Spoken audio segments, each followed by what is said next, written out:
परियों का देवता। परीलोक के राजा शक्तिशाल 1 महीने से बीमार चल रहे थे। परीलोक के वैद्यों ने राजा के इलाज में दिन रात एक कर दिया, मगर कोई आराम नहीं मिला। इसीलिए परीलोक की महारानी चंद्रशान गहरी चिंता में डूब गई। महाराज पर तो किसी भी दवा का असर नहीं हो रहा है, अब क्या करें महारानी जी? वैद्य जी, इसीलिए तो हम भी बहुत चिंतित हैं। कुछ न कुछ तो करना ही पड़ेगा।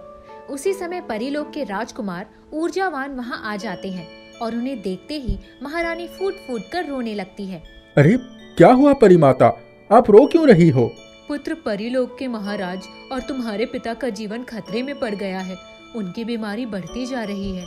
क्या परीलोक में ऐसा कोई वैद्य नहीं है जो हमारे पिताजी का इलाज कर सके? सब हार गए पुत्र, किसी की दवा ने असर नहीं दिखाया। आप चिंता ना करें माता, मैं कुछ करता हूँ। इस तरह राजकुमार ऊर्जावान भी चिंता में पड़ जाते हैं और परीलोक के देवता की शरण में जाते हैं। हे परियों के आराध्य देव, मेरे पिता को स्वस्थ करने की कृपा करें। उनको कुछ हुआ तो परीलोक में मातम छा जाएगा। राजकुमार ऊर्जावान देवता से यह प्रार्थना कर ही रहे होते हैं कि तभी वहाँ एक श्वेत वस्त्रधारी महात्मा प्रकट होते हैं। पुत्र, तुम्हारे पिता पर महासंकट आया है, इसीलिए उनके प्राण का बचना बहुत मुश्किल है। पर ये महासंकट क्यों आया है महात्मा जी? क्योंकि परियों के देवता उनसे नाराज हो गए हैं। यह सुनकर राजकुमार ऊर्जावान गहरी चिंता में पड़ जाते हैं और फिर हाथ जोड़कर महात्मा जी से पूछते हैं। महात्मा जी, जरा ये बताने की कृपा कीजिए कि परियों के देवता उनसे क्यों नाराज हैं? क्योंकि महाराज ने परीलोक की सुख शांति के लिए देवता के चरणों में अग्निताल के नील कमल अर्पण करने की मन्नत मांगी थी, जिसे वो पूरी नहीं कर सके। अगर मैं देवता के चरणों में अग्निताल के नील कमल लाकर अर्पित कर दूं तो क्या महाराज स्वस्थ हो जाएंगे? बिल्कुल हो जाएंगे राजकुमार। यह सुनकर राजकुमार ऊर्जावान बहुत प्रसन्न होते हैं और फिर महात्मा जी से नील कमल का रहस्य पूछते हैं। महात्मा जी, ये नील कमल क्या है और कहाँ मिलेंगे? ये नील कमल अग्निताल के बीचों बीच स्थित नीले जल की ठंडी झील में खिले हैं। ये अग्निताल 100 कोस में फैले वीरान रेगिस्तान के पार अंबारा के पहाड़ों के बीच स्थित है। वहाँ कैसे पहुँचा जा सकता है महात्मा जी? वहाँ पहुँचना लगभग असंभव है राजकुमार, क्योंकि अगर आप अग्निताल तक किसी तरह पहुँच भी गए तो उसे पार करके नील कमल तक नहीं पहुँच सकते। पर क्यों महात्मा जी? उसके आसपास भटकते ही परियों के पंख जल जाते हैं और वे अग्निताल में गिरकर भस्म हो जाते हैं। इसीलिए वहाँ आज तक कोई नहीं पहुँच पाया। पर मैं पहुँचकर दिखाऊंगा और कमल भी लेकर आऊंगा। महात्मा जी से यह ज्ञात होने पर राजकुमार ऊर्जावान अपने पिता के प्राण बचाने का निश्चय कर नील कमल लाने के लिए चल पड़ते हैं। वह कई दिनों तक उड़ते हुए एक वीरान रेगिस्तान में पहुंचते हैं और फिर एकाएक उन्हें एक कुआं दिखाई पड़ता है। अरे ये तो कुआं है, क्यों ना पानी पीकर थोड़ा आराम कर लूं। यही सोचकर राजकुमार ऊर्जावान नीचे जमीन पर उतर जाते हैं। उसे बहुत प्यास लगी होती है और इसीलिए वह कुएं में बाल्टी डालकर पानी खींचते हैं। लेकिन जैसे ही बाल्टी ऊपर आती है तो वह हैरान हो जाते हैं। अरे इसमें तो अंजुली भर पानी है, इतने में तो मेरा गला तक गीला नहीं होगा। चलो इसे तो पी लूं, इसे पीने के बाद कुएं से और पानी खींच लूंगा। यही सोचकर जैसे ही वह पानी पीने लगते हैं तभी वहाँ एक बुढ़िया आती है। बेटा, बहुत प्यासी हूँ, 2 बूंद पानी पिला दोगे तो जिंदा बच जाऊंगी, वरना मैं तो मरी। बुढ़िया की हालत देखकर राजकुमार ऊर्जावान को उस पर दया आती है और वह अपनी प्यास बुझाने की बजाय पानी उस बुढ़िया को पिला देते हैं। फिर जैसे ही बुढ़िया पानी पीती है तो वह एक अद्भुत राजकुमारी के रूप में बदल जाती है। अरे आप कौन है? मैं नीले अश्व वाली राजकुमारी नीलांबरा हूँ। ये नीला अश्व क्या है? नीला अश्व मेरे नीले रंग का घोड़ा है, जो जहाँ मैं चाहूँ मुझे पल भर में पहुँचा सकता है। क्या पर्वतों के बीच अग्निताल पर भी ले जा सकता हूँ? हाँ, ले जा सकता है, क्योंकि वह जमीन पर नहीं बल्कि हवा पर दौड़ता है। क्या आप मुझे अंबारा के पहाड़ों के बीच अग्निताल के पार ले जा सकती हैं? पर आप वहाँ क्यों जाना चाहते हैं? नीलांबरा के यह पूछने पर राजकुमार ऊर्जावान उसे अपनी सारी हकीकत बताता है। उसकी हकीकत सुनने के बाद नीलांबरा कहती है, मैं 100 साल से तुम्हारा यही इंतजार कर रही थी। मैं एक ऋषि के श्राप से ग्रस्त थी और तुम्हारी अंजलि भर पानी को पीने से मैं श्राप मुक्त हो गई। इसीलिए मैं तुम्हें वहाँ अवश्य ले जाऊंगी। पर अड़चन यह है। वो क्या नीलांबरा? कि उस अग्निताल के पार मेरा नीला अश्व नहीं जा सकता है। अगर हमने जाने की कोशिश की तो हम सब जलकर भस्म हो जाएंगे। तो वहाँ पहुँचना असंभव है? नहीं, बस इसका एक ही उपाय है कि तुम दोबारा से इस कुएं में बाल्टी डालो। अगर बाल्टी में से 2 अंजलि पानी आया तो हम वहाँ पहुँचने में सफल हो जाएंगे। पर कैसे? क्योंकि जो इस कुएं के अंजलि भर जल को पी लेता है उस पर किसी भी अग्नि या आग का असर नहीं होता।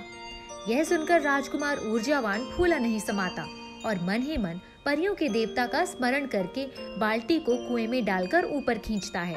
फिर बाल्टी में देखता है तो खुशी से उछल पड़ता है। चमत्कार हो गया नीलांबरा, बाल्टी में 2 अंजलि पानी आया है। आप पर आपके देवता मेहरबान है राजकुमार। आप अपने मकसद में अवश्य कामयाब होंगे। उसके बाद नीलांबरा अपने नीले घोड़े को पुकारती है, नील अश्व आओ, आओ नील अश्व। नीलांबरा की आवाज देते ही नील अश्व हिनहिनाते हुए उसके सामने हाजिर हो जाता है। फिर नीलांबरा अपने घोड़े को और राजकुमार ऊर्जावान को कुएं का पवित्र जल पिलाती है। इसके बाद वो दोनों उस घोड़े पर सवार होकर अग्निताल को आसानी से पार कर लेते हैं और नीले कमल वाली झील पर पहुंच जाते हैं। लो राजकुमार, हम पहुंच गए। अब आप यहाँ से नील कमल लेकर वापस चलो। ठीक है नीलांबरा, मैं नीले कमल ले आता हूँ। इस तरह परीलोक का राजकुमार ऊर्जावान नीलांबरा की मदद से नीले कमल को ले लेता है और उन्हें अपने देवता के चरणों में अर्पित करता है। नील कमल का स्पर्श पाते ही परियों का देवता प्रसन्न हो जाता है और परियों का राजा देखते ही देखते स्वस्थ हो जाता है। इस तरह परीलोक में खुशी की लहर दौड़ जाती है। फिर नीलांबरा वापस जाने लगती है। राजकुमार, अब हम वापस जा रहे हैं। पर क्यों नीलांबरा, क्या तुम यहाँ नहीं रह सकती? यहाँ रहकर क्या होगा? नीलांबरा, हम तुमसे प्यार करने लगे हैं और तुम्हें परीलोक की रानी बनाना चाहते हैं। यह सुनकर नीलांबरा खुश हो जाती है क्योंकि अब वह भी राजकुमार से प्रेम करने लगी थी। इसीलिए वह राजकुमार की बात मान लेती है और उससे शादी करके वहीं रहने लगती है।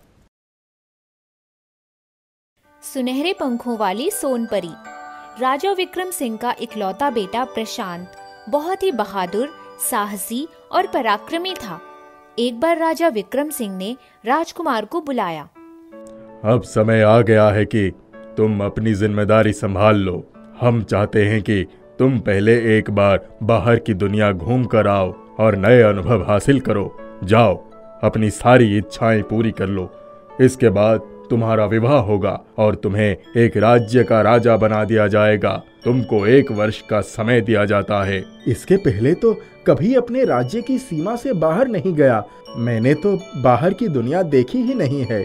अपने माता पिता के आदेश अनुसार अपने घोड़े पर सवार होकर राजकुमार प्रशांत उत्तर दिशा की तरफ निकल पड़ा। राजकुमार प्रशांत अपने राज्य की सीमा से निकलकर बहुत दिनों तक चलते चलते पहाड़, नदियां पार करते हुए जंगल की तरफ चला गया। जंगल बहुत घना था। वह जाते जाते जंगलों में भटक गया। अरे, बाहर निकलने का रास्ता ही नहीं मिल रहा है। तभी लगा कि बादल घिर गए हैं और बिजली चमकने लगी है। थोड़ी देर में ही बारिश भी होने लगी। अंधेरे को चीरते हुए राजकुमार की नजर अचानक ही एक पुरानी हवेली पर पड़ी। चलो, सिर छुपाने के लिए जगह तो मिली। वह हवेली के सामने पहुंच गए। हवेली के फाटक पर पहुंचते ही फाटक खुल गया। वह अंदर चला गया। वहां जाकर उसने देखा कि पूरी हवेली बहुत ही सलीके से सजी हुई है। देखकर लग रहा था कि यहाँ कोई रहता है। वह थका हुआ तो था ही, वहाँ के आरामदेह सोफे पर बैठते ही उसे नींद आ गई। अचानक बाहर से आते शोर से उसकी नींद खुल गई।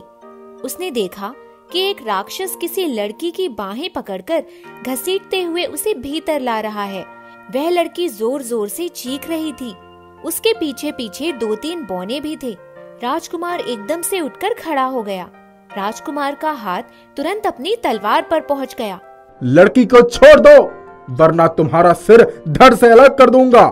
उसकी ललकार सुनकर राक्षस जैसे ही पीछे मुड़ा, प्रशांत ने उसके सर पर वार किया। राक्षस थोड़ा लड़खड़ा गया और उस लड़की का हाथ छूट गया। लड़की तुरंत बाहर की तरफ भाग गई और बौने भी उसके पीछे पीछे भागने लगे। राक्षस राजकुमार की तरफ झपटा, लेकिन राजकुमार पहले से ही सतर्क था। उसने तलवार का दूसरा वार भी किया, जिससे उसकी बाहें लहूलुहान हो गईं। वह क्रोध से कांप रहा था कि तभी वह लड़की, जो कि असल में सुनहरे परों वाली सोनपरी थी, और बौने वापस आ गए। वह परी के हाथ में एक रस्सी थी। उसने रस्सी राक्षस के ऊपर फेंक दी और देखते ही देखते रस्सी से उसे जकड़ लिया। तुम लोग मुझे बांध नहीं सकते। लेकिन सोनपरी ने उसे क्रोधित होकर देखा।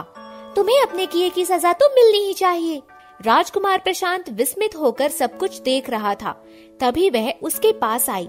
आपका बहुत बहुत धन्यवाद। अगर आप ना होते तो यह राक्षस हम सबको कैद कर लेता और इसकी कैद में आते ही हमारी सारी शक्तियाँ खत्म हो जाती। आप लोग इसकी पकड़ में कैसे आ गईं? मैं परी लोग से बहुत सी खोई हुई परियों की खोज में आई थी। इन बौनों ने मेरी बहुत सहायता की। मैं एक हफ्ते से इनके पास ही रह रही थी। एक दिन ये सभी कहीं चले गए और मैं बाहर आकर बगीचे में घूम रही थी कि इस राक्षस की नजर मेरे उड़न खटोले पर पड़ गई। वह मुझे ढूंढता हुआ बगीचे में आ गया। यह मुझे यहाँ पकड़ लाया। तब तक ये बौने भी वापस आ गए। ये दुष्ट राक्षस परी लोग से आने वाली सभी परियों को पकड़कर अपनी कैद में रखता है। धीरे धीरे उनकी सारी शक्तियाँ खत्म हो जाती है, तब यह उन पर अत्याचार करता है। चलिए, अभी यहाँ इसकी कैद में बहुत सी परियां हैं। सब उसके पीछे पीछे चलने लगे। हवेली बहुत बड़ी थी। थोड़ी देर के बाद ही वे नीचे तहखाने में पहुँच गए। उन्होंने देखा करीब 100 से भी अधिक परियां थीं। सबके हाथों में हथकड़ियां थीं। आप मेरे पंख का एक छोटा सा टुकड़ा अपनी तलवार से काट दीजिए। राजकुमार कुछ कहता, तभी वह बोल पड़ी। सोचने का समय नहीं है, जल्दी कीजिए, वरना वह राक्षस वापस आ जाएगा, क्योंकि रस्सी अधिक समय तक उसे रोक नहीं पाएगी। राजकुमार प्रशांत ने उसके प्यारे सुनहरे पंख से एक छोटा सा टुकड़ा काट कर उसे दे दिया। सोनपरी करहा उठी। राजकुमार से उसकी तकलीफ देखी नहीं गई। परी ने उस टुकड़े को उन सभी परियों के ऊपर फूंक मारा और उड़ा दिया, और देखते ही देखते सभी परियां आजाद हो गईं। तब तक राजकुमार राक्षस की तरफ भागा। उसने राक्षस की गर्दन तलवार से अलग कर दी। उस समय वह रस्सी में जकड़ा हुआ छटपटा रहा था। जब सोनपरी ने राक्षस की चिंगार सुनी तो राजकुमार को ढूंढते हुए वहां आ गई। ये देखकर वो खुश हो गई कि राजकुमार ने राक्षस का काम तमाम कर दिया। पूरी हवेली में खुशी की लहर दौड़ पड़ी। अब मैं अपने राज्य वापस जाना चाहता हूँ। क्या आप मेरे साथ चलेंगी? मैं आपसे शादी करके अपना पूरा जीवन आपके साथ बिताना चाहता हूँ। नहीं राजकुमार, मैं परी लोग नहीं छोड़ सकती। उसके लिए मुझे अपने माता पिता की आज्ञा लेनी होगी। आप जाइए। अगर उन्होंने इजाजत दे दी तो मैं शरद पूर्णिमा की रात को आपके पास आ जाऊंगी। अभी तो शरद पूर्णिमा आने में 15 दिन बाकी है। हाँ, ये भी हो सकता है कि मैं आ ही ना पाऊँ। ये कहकर सोनपरी बौनों से विदा लेकर अपने उड़न खटोले पर बैठ गई। उसने जोर से 3 बार ताली बजाई। बाकी परियों के लिए भी उड़न खटोले आ गए और सभी आसमान में उड़ गईं। राजकुमार को लगा कि वह कोई स्वप्न देख रहा है। वो उदास हो गया। वो भी अपने घोड़े पर बैठा और अपने महल वापस आ गया। जब राजा ने राजकुमार को देखा तो, अरे, तुम इतनी जल्दी कैसे आ गए? मैंने तो तुम्हें 1 साल का समय दिया था। राजकुमार प्रशांत ने अपने माता पिता को जंगल की हवेली में घटी पूरी घटना विस्तार से बताई। राजा उसकी बात सुनकर बहुत खुश हुए। ठीक है, हम शरद पूर्णिमा तक प्रतीक्षा करते हैं। उसके माता पिता जरूर उसको आने की इजाजत देंगे, क्योंकि उसने इतना नेक काम किया है, इतनी परियों को आजाद कराया है। तुमने इस काम में उसकी मदद की है। राजकुमार अपने महल में वापस तो आ गया, लेकिन उसका किसी काम में मन नहीं लग रहा था। वह दिन रात सिर्फ परी की याद में खोया रहता था। न उसको खाना अच्छा लगता, न ही पीना। धीरे धीरे 10 दिन बीत चुके थे। उसके इंतजार की घड़ियां खत्म होने लगी। जब शरद पूर्णिमा आई तो वह शाम से ही महल की छत पर जाकर बैठ गया।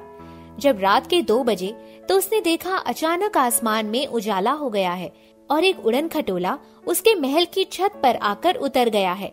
उसमें से परी लाल रंग के वस्त्र और बहुत बहुमूल्य आभूषण पहने हुए उसके सामने आकर खड़ी थी।